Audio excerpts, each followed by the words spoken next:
Olá, meus amados irmãos, graça e paz. Dia 7 de dezembro. Que bênção, que maravilha.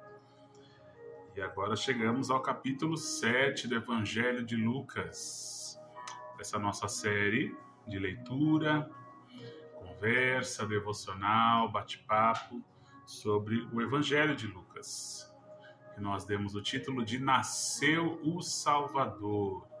Então, eu sou o presbítero Tiesco, da nossa amada Igreja Presbiteriana de São Vicente, e estamos nesse projeto até o dia 24 de dezembro, a véspera de Natal. Então, faremos a leitura de todos esses capítulos, que culminará nessa festa grandiosa que é do nascimento. Recordamos-nos do nascimento do nosso Salvador. Amém?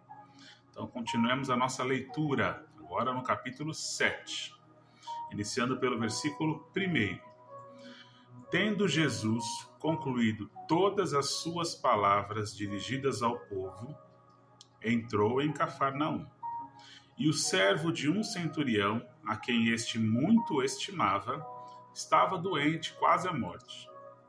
Tendo ouvido falar a respeito de Jesus, enviou-lhe alguns anciãos dos judeus, pedindo-lhe que viesse curar o seu servo.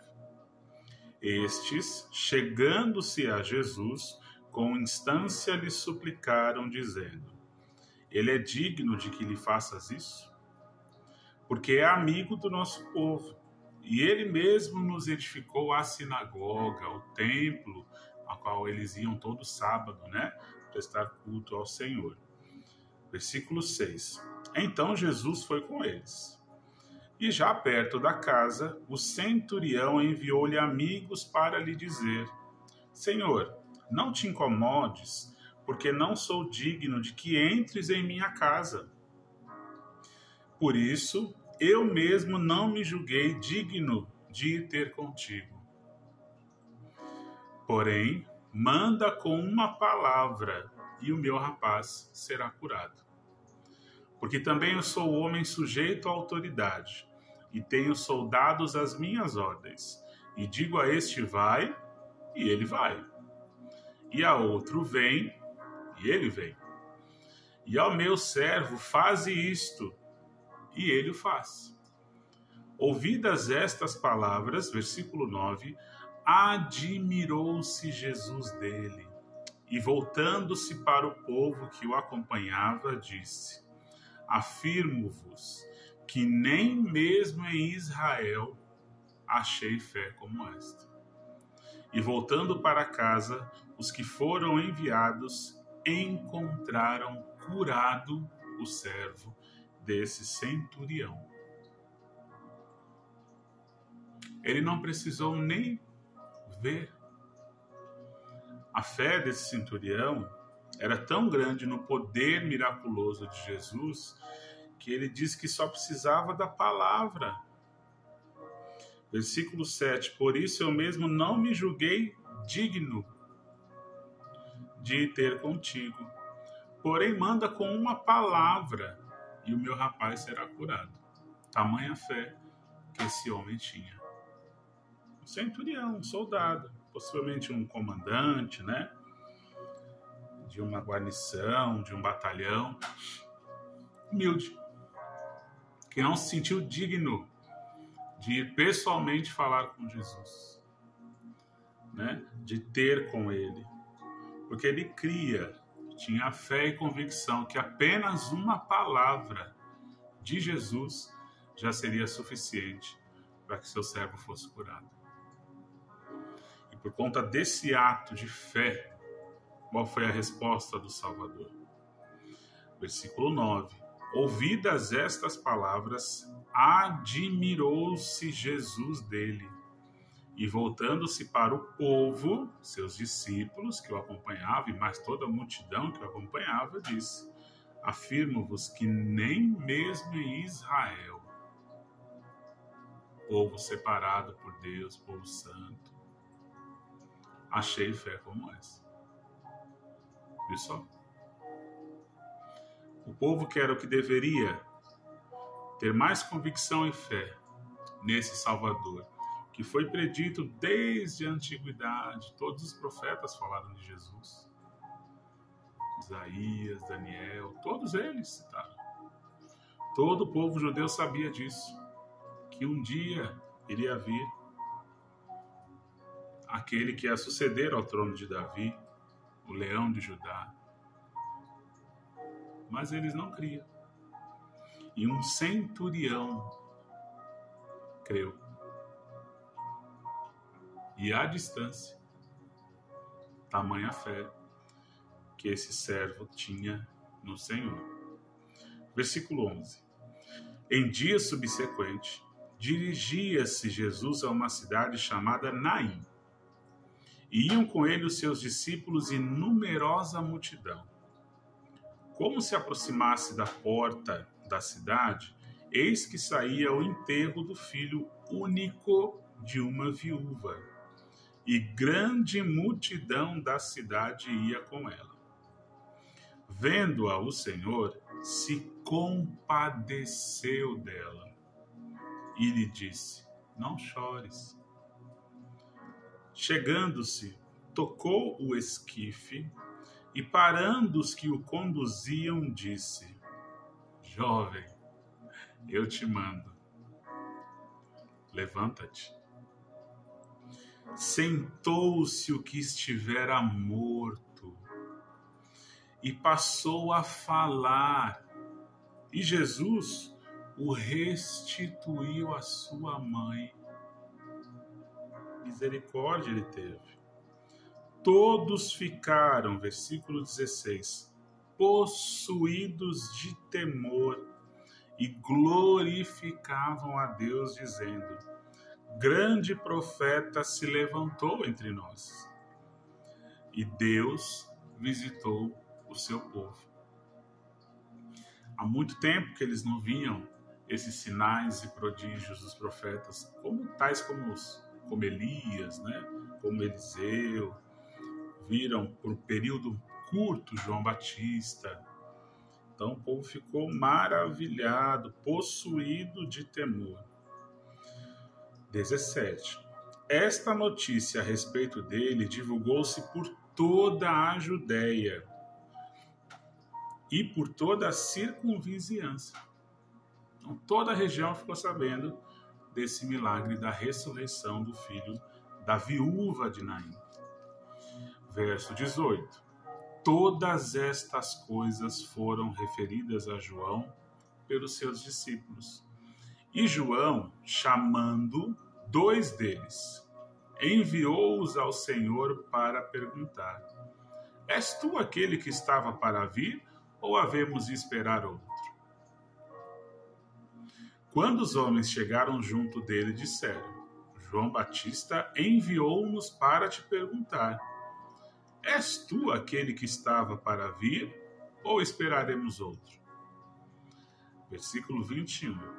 Naquela mesma hora, curou Jesus muitos de moléstias e de flagelos e de espíritos malignos, e deu vista a muitos cegos. 22.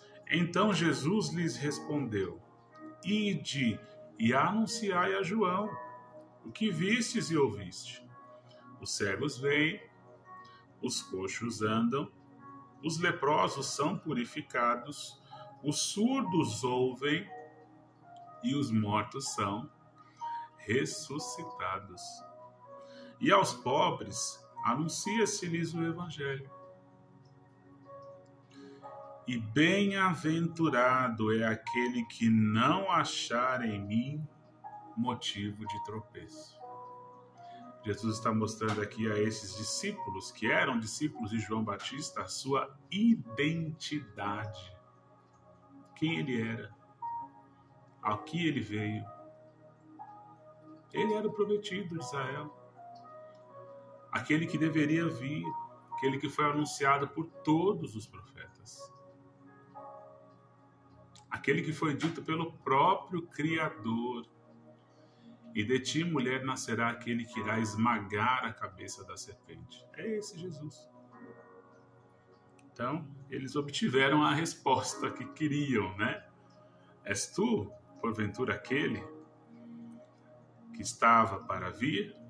Ou havemos de esperar algum outro? Não. O noivo estava presente. Precisava esperar outro? Não.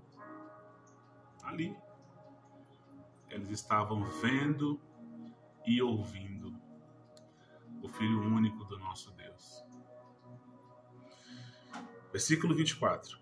Tendo-se retirado os mensageiros, passou Jesus a dizer ao povo a respeito de João, que saístes a ver no deserto. Um caniço agitado pelo vento, que saístes a ver? Um homem vestido de roupas finas? Os que se vestem bem e vivem no luxo, assistem nos palácios dos reis. Sim, que saístes a ver? Um profeta? Sim, eu vos digo, e muito mais do que profeta. Este é aquele de quem está escrito: eis aí envio diante da tua face o meu mensageiro, o qual preparará o teu caminho diante de ti. E eu vos digo, entre os nascidos de mulher, ninguém é maior do que João, mas o menor no reino de Deus é maior do que ele. Versículo 29. Todo o povo que o ouvia, e até os publicanos, os coletores, né, reconheceram a justiça de Deus, tendo sido batizados com o batismo de João. Mas os fariseus e os intérpretes da lei rejeitaram quanto a si mesmos o desígnio de Deus, não tendo sido batizados por ele. A que, pois, comparareis os homens da presente geração, e a que são eles semelhantes? São semelhantes a meninos, que sentados na praça, gritam uns para os outros: nós vos tocamos flauta e não dançastes, entoamos lamentações e não chorastes. Pois veio João Batista, não comendo pão, nem bebendo vinho, e dizeis: tem demônio. Veio o Filho do Homem, comendo e bebendo, e dizeis: eis aí um glutão e bebedor de vinho, amigo de publicano e pecadores? Mas a sabedoria é justificada por todos os seus filhos. Pré-julgamento, preconceito. É isso que fizeram com João Batista e o que estavam tentando fazer com Jesus. Procurando falhas, procurando erros, procurando situações de vergonha a Jesus. Não encontraram nada. João Batista também não encontraram nada. Pelo contrário, as palavras da verdade proferidas tanto por João Batista quanto por Jesus incomodavam aqueles que a ouviam. E ao incomodar, suscitava ira, suscitava raiva, a ponto de quererem matá-lo, tramarem, né?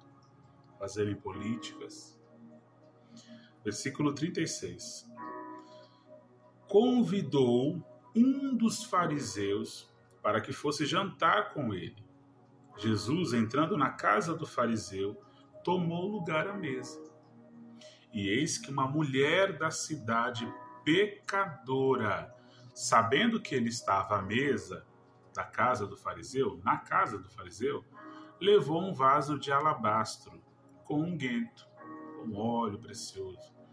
Estando por detrás aos seus pés, chorando, regava-os com suas lágrimas e os enxugava com os próprios cabelos. E beijava-lhe os pés e os ungia com unguento. Versículo 39. Ao ver isto, o fariseu que o convidara disse consigo mesmo: Se este fora profeta, bem saberia quem, ó o julgamento, quem e qual é a mulher que lhe tocou, porque ela é pecadora. 40. Dirigiu-se Jesus aos fariseus e lhe disse: Simão, uma coisa tenho a dizer-te. E Simão respondeu: Dize, mestre. Certo credor tinha 2 devedores. Um lhe devia 500 denários, bastante dinheiro. E o outro 50, porção menor de dinheiro, comparado ao primeiro. Versículo 42. Não tendo nenhum dos 2 com o que pagar, perdoou-lhes a ambos o que devia 500 e o que devia 50. Qual deles, portanto, o amará mais? Quem devia mais ou quem devia menos? Então respondeu-lhe Simão, fariseu: Suponho que aquele a quem mais perdoou, ou que devia mais. Jesus replicou ele: Julgaste bem. 44. E voltando-se para a mulher, disse a Simão: Vês esta mulher? Entrei em tua casa e não me deste água para os pés. Esta, porém, regou os meus pés com lágrimas e os enxugou com seus cabelos. Não me deste ósculo, que é o beijo, o cumprimento. Ela, entretanto, desde que entrei, não cessa de me beijar os pés. Não me ungiste a cabeça com óleo, mas esta, com bálsamo, ungiu os meus pés. Por isso te digo, perdoados lhe são os seus muitos pecados, porque ela muito amou. Mas aquele a quem pouco se perdoa, pouco ama. Que mensagem! Que mensagem! Versículo 48. Então disse a mulher: Perdoados são os teus pecados. Os que estavam com ele à mesa começaram a dizer entre si: Quem é este que até perdoa pecados? Mas Jesus disse à mulher: A tua fé te salvou. Vai-te em paz. Meus irmãos, Deus não nos enxerga como nós nos enxergamos, ou como as pessoas nos enxergam, ou como os amigos nos enxergam, como os parentes nos enxergam. Deus nos enxerga com seus próprios olhos. Ele conhece o coração. Ele esquadrinha o andar. Ele conhece o íntimo de cada um. Essa passagem de Lucas nos mostra o quanto nós somos devedores ao Senhor. Quem de nós pode dizer que tem menos pecado do que o irmão do lado? Quem de nós que pode comparar numa balança se achar menos pecador do que o outro? Pelo contrário, deveríamos ter a certeza e convicção de que somos muito pecadores. E seguir o exemplo dessa mulher, em que Jesus indagou o fariseu, versículo 47. Por isso te digo, perdoado lhe são os seus muitos pecados, porque ela muito amou. Mas aquele a quem pouco se perdoa, pouco ama. Na ilustração dada por Jesus, daqueles 2 devedores, um de 500 denários e um de 50, é óbvio que o de 500 iria estar agradecendo muito mais pelo perdão do que o de 50. Reconheça-se, pecador. Reconheça-se que você e eu não somos nada. A nossa doutrina reformada diz que somos depravados totalmente. Há uma depravação total da humanidade. E essa humanidade carece, precisa, depende, anseia pelo perdão do nosso Senhor, que só vai se concretizar quando receber o Espírito Santo de Deus. E é Ele, o próprio Espírito Santo, que nos fará reconhecer os nossos pecados, a justiça e o juízo. E é Ele, o Consolador, o Espírito Santo, aquele que foi prometido no final desse livro, Jesus promete, quando voltar aos céus, que irá nos consolar. Então, apesar das nossas tristezas, apesar das nossas lutas, apesar das nossas aflições, apesar dos nossos pecados, das nossas tentações, temos um Consolador, que é o Espírito Santo. E essa mensagem nos faz refletir sobre isso. Quanto somos gratos à dívida que nos foi perdoada. Será que eu sou o devedor de 500 denários ou sou o devedor de 50 denários? Aquele a quem muito se perdoou, que muito ama, ou aquele que se pouco perdoou, que pouco ama? Reconheça-se. Faça uma análise de si mesmo. Veja o quanto Deus e o Espírito Santo já transformou a sua vida. A nossa vida desregrada, a nossa vida de pecados, a nossa vida de trevas. E hoje, livres do pecado, cheios do Espírito Santo, podemos ter uma nova vida com Deus. E uma vida que tem que estar baseada na gratidão. Por isso rendemos graças todos os dias. Por isso que devemos adorá-lo todos os dias. Com ações de graças, com súplicas. E agradecê-lo. Porque não merecíamos nada do que temos. Não merecíamos a vida, não merecíamos a saúde, não merecíamos o nosso emprego, nosso salário, nossa provisão, nossos filhos. Não merecíamos, mas Ele nos dá. Porque tudo é dele. Tudo é feito por Ele. Tudo é por meio dele. E sem Ele, nada do que foi feito se fez. Então, é a esse Jesus, é a esse Deus e é ao Espírito Santo que devemos render a nossa adoração e sermos gratos. Capítulo 7 ensina a esses fariseus, a esses que indagavam Jesus, o reconhecimento e o amor de Deus para com a humanidade, que nos perdoou sendo nós ainda pecadores.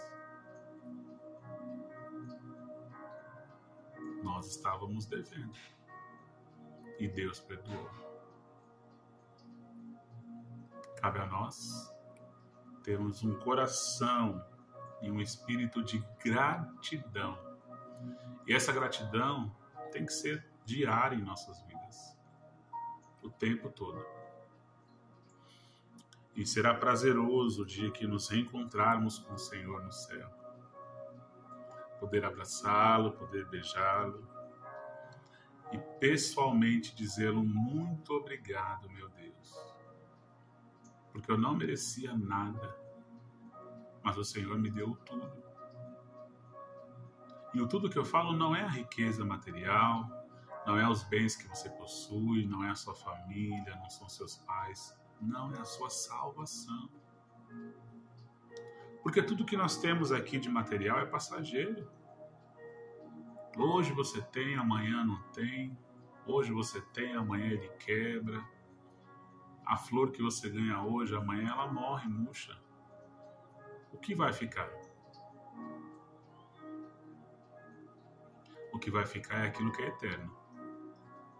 E o que é eterno é a nossa vida espiritual com o nosso Criador. Isso é o que fica. Isso é o que se mantém.